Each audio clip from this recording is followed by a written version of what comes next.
السلام علیکم دوستو، عاشق حسین عباسی ایک اور لیکچر کے ساتھ مظفر آن لائن اکیڈمی میں آج بہت اہم ٹاپک ہم ڈسکس کرنے جا رہے ہیں، وہ ہے سر سید احمد خان۔ سر سید احمد خان کے حوالے سے بہت سارے سوالات آتے ہیں، مختلف ایگزامس میں ایم سی کیوز بھی آتے ہیں اور ڈسکرپٹیو بھی آتے ہیں، سبجیکٹیو بھی آتے ہیں۔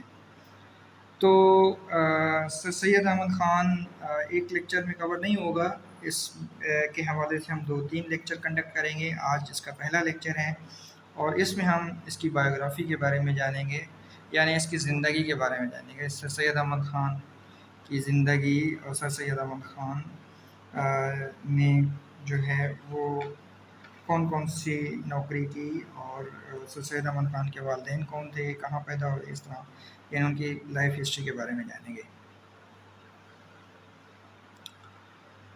دوستو، سر سید احمد خان جو ہیں وہ 17 اکتوبر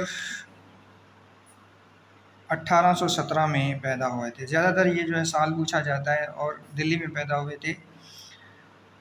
17 اکتوبر 1817 اور دلی میں پیدا ہوئے تھے اور ان کی وفات ہوئی تھی 27 مارچ 1898 میں۔ یہ علی گڑھ میں جہاں پہ علی گڑھ یونیورسٹی ہے وہاں پہ علی گڑھ ہاؤس میں، سر سید ہاؤس میں، وہاں پہ مدفن ہے، یا وہاں پہ ان کا مقبرہ ہے، وہاں پہ یہ دفن ہے، یہاں پہ ان کی قبر ہے۔ سر سید کے والد کا نام تھا میر متقی، سید میر متقی جو ہیں ان کے والد کا نام تھا، اور سر سید کے جو آبا و اجداد تھے اکبر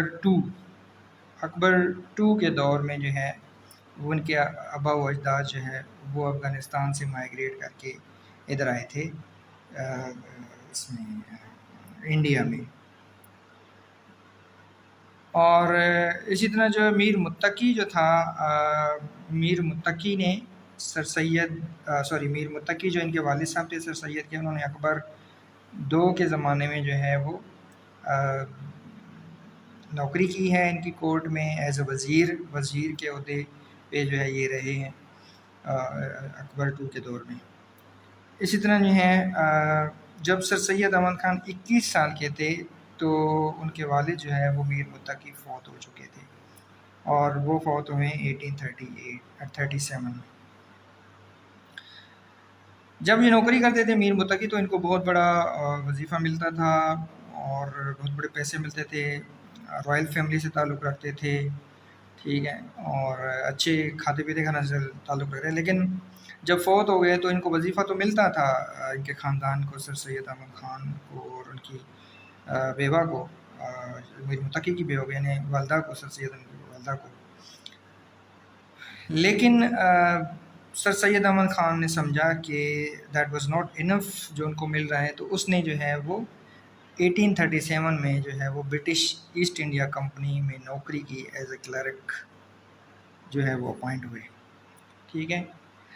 اس کے بعد 1839 میں سر سید کو پروموٹ کیا گیا اور ان کو نائب منشی یعنی ایڈمن اسسٹنٹ یا اسسٹنٹ ایڈمن جو ہے وہ آگرہ میں رکھا گیا، نائب منشی کے طور پہ آگرہ میں رکھا۔ دہلی کس نے رکھا؟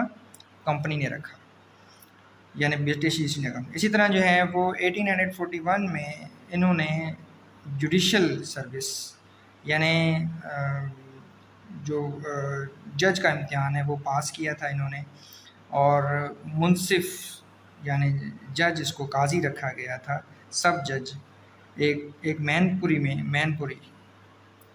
یہاں پہ اس کو جو ہے وہ سب جج رکھا گیا تھا، قاضی رکھا گیا تھا۔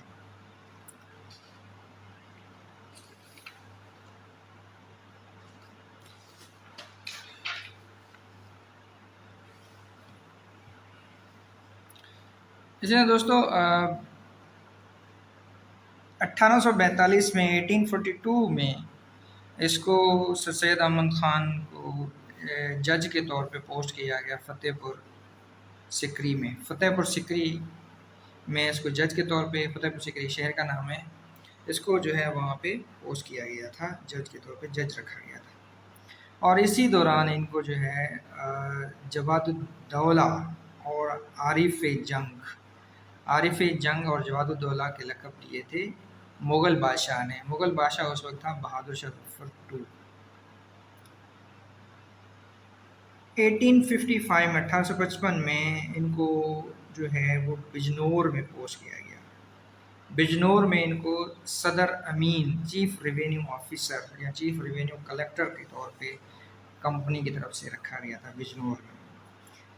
اور جب جنگ ہوئی تھی، وار آف انڈیپینڈنس ہوئی تھی، تب یہ بجنور میں ہی تھا۔ ٹھیک ہے، یہ اس کی شارٹ جو ہے وہ امپلائمنٹ کے حوالے سے بایوگرافی ہے۔ پھر اسی طرح جو ہے وہ ان کی والدہ کا نام عزیز النساء تھا، اور ان کی بیگم کا نام پارسا بیگم۔ ان کے 2 بیٹے اور 1 بیٹی تھی، ایک سید حامد اور سید محمود اور آمینہ۔ ٹھیک ہے جی۔ اسی طرح جو ہے وہ سر سید احمد خان کو جو گورنمنٹ کی طرف سے، انگریزوں کی طرف سے جو لقب ملا تھا اسٹار آف انڈیا، ایک ٹائٹل ملا تھا جب اس نے بائبل اور قرآن پہ کمنٹری لکھی تھی۔ اسی طرح جواد الدولہ اور عارف جنگ، یہ لقب ان کو مغل بادشاہ نے دیا تھا، اور سر کا خطاب جو ہے وہ ان کو جو ہے وہ 1888 میں دیا گیا تھا انگریزوں کی طرف سے۔